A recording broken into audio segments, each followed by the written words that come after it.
بات پہ چلتے ہیں. جو آپ نے مجھ سے ایک کویشچن پوچھا تھا ٹرانسجینڈرزم اور تو میں ٹرانسجینڈرزم پہ تھا, which to me is a very dangerous thing, کیونکہ اللہ نے آپ کو مرد یا عورت بنایا اور آپ کو لگتا ہے کہ آپ وہ نہیں ہے.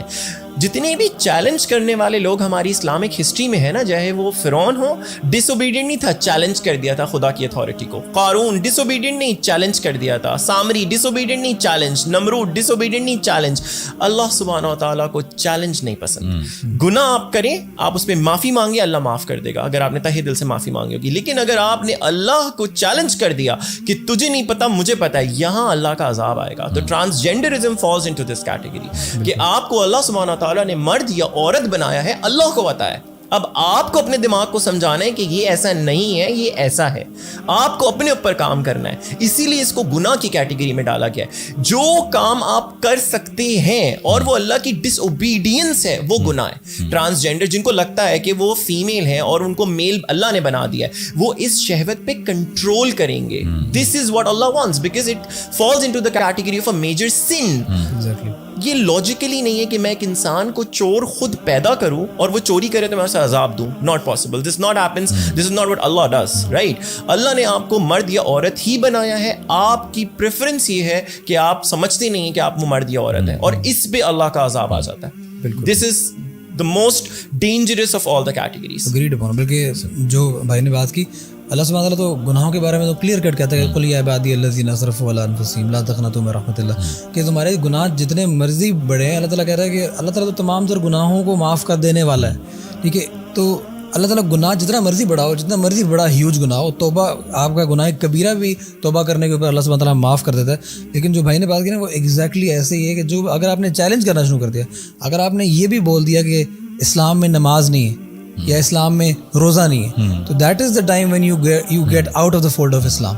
اگر آپ اس طریقے سے اللہ تعالیٰ کی بنائی ہوئی چیزوں کو چیلنج کرنا شروع کر دیں گے تو آپ دین سے نکل جاتے ہیں, اور آپ اس کے بعد کوئی اینڈ نہیں جاتا نا. آپ کے مورل باؤنڈریز آپ کی ڈیمینش ہو گئی ہیں, دین کی باؤنڈریز ختم ہو گئی ہیں.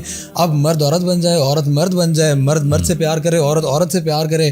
جو آپ نے انسیسم کی بات کی, اور اب تو نیکروفیلیا بھی آتا جا رہا ہے مارکیٹ کے اندر, بیسٹیلٹی بھی آتی جا رہی ہے, جانوروں کو بھی نہیں چھوڑا اور لاشوں کو بھی نہیں چھوڑا.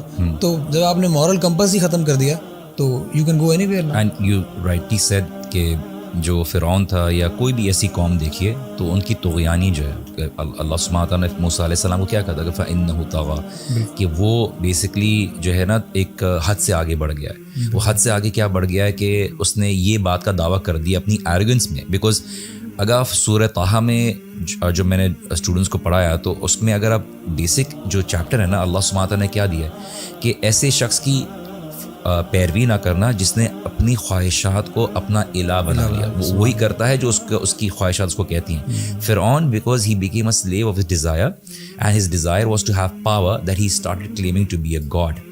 ہی سیڈ میں ہوں تمہارا خدا, اور اس کی وجہ سے اس کی تباہی ہوئی. لوط علیہ السلام کی جو قوم تھی, جب نبی بھیجا, جب انہوں نے اس حد سے پار ہو گیا کہ انہوں نے بولا یار مذاق اڑانا شروع کر دیا, بولا نہیں, دس از دے اسٹارٹڈ جسٹیفائنگ اٹ. بالکل ایسے. And so not only those who were doing it got destroyed, but also those who supported them got destroyed. ایک وجی بھائی ایک بڑا زبردست پوائنٹ ہے جو بہت سارے علماء جو ہیں, اور آپ بھی بھول گئے, حضرت لوط کا جب ہم ذکر کرتے ہیں تو ہم صرف یہی بتاتے ہیں کہ حضرت لوط علیہ السلام نے ان کو منع کیا, اور ان کی وائف جو تھیں وہ بھی کرپٹ لوگوں کا پارٹ تھیں, تو ان کو اللہ, ہم یہی تو سب کو بتاتے ہیں. آپ کو پتہ ہے قرآن میں جہاں حضرت لوط کا ذکر ہے, وہاں جب وہ لوگوں کے پاس تبلیغ کرنے کے لیے گئے, لوگوں نے انہیں کیا کہا. اور یہ والی بات جو یہ بولتے ہیں نا قوم لوط اسٹگما بنا دیا ہے, اب سن لیں اس کا جواب اللہ سبحانہ تعالیٰ نے کیا کہا. ان لوگوں نے حضرت لوط کو کہا اس کو ہم سے دور کرو, یہ بہت ہی پاک ہے, یہ بہت پاک ہے. تو وہ تو خود ہی یہ ایکسیپٹ کر رہے ہیں کہ ہم برے ہیں اور تم پاک ہو, اور تم کیونکہ پاک ہو, تم مائنورٹی میں ہو, آپ چلے جاؤ یہاں سے, نعوذ باللہ, آپ کو یہاں سے نکال, ہم جیسے ہمیں رہنے دو, ہم برے ہیں اچھے ہیں. تو یہ والا ایک بہت بڑا پارٹ ہے جو کہ بولتے ہیں قوم لوط کو اتنا اسٹگما بنا دیا, قوم لوط کو اتنا اسٹگما بنا دیا. نہیں, قوم لوط تو خود ایکسیپٹ کر رہی ہے, we are the corrupt people, we are the corrupt people, we are the corrupt people. وہ تو لوط کو بولیے تمہیں اتنا ہے تو تم چلے جاؤ یہاں سے, نعوذ باللہ. تو اس والے پارٹ کو بہت سارے لوگ نہیں بتاتے کہ حضرت لوط کی گواہی تو خود قوم لوط دے رہی ہے کہ وہ پیور ہیں, وہ صحیح ہیں, وہ صحیح ہیں. اب یہاں پہ جو آتی ہے نا, یہ ایروگنس آ جاتی ہے. یہاں پہ جو آتی ہے جانتے بوجھتے کسی گناہ کو صحیح قرار دینا, یہ اس امت کا سب سے بڑا گناہ تھا. they knew that they were the corrupt people, despite that they said ہم صحیح, ہم رہیں گے یہاں پہ, آپ اتنے پارسا ہو, اتنے پاک صاف ہو, اتنے اچھے ہو, تو آپ یہاں سے نہیں.